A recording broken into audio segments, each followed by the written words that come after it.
You ask Tiger to solve. This deals with linear equations with one unknown. The final result is x equals 17. Let's solve it step by step. Simplify the expression. Expand the parentheses.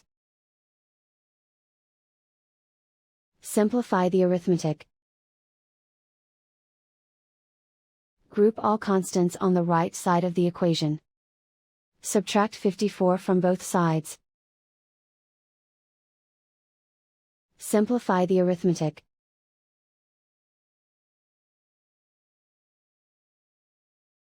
Isolate the x. Divide both sides by -3. Cancel out the negatives. Simplify the fraction.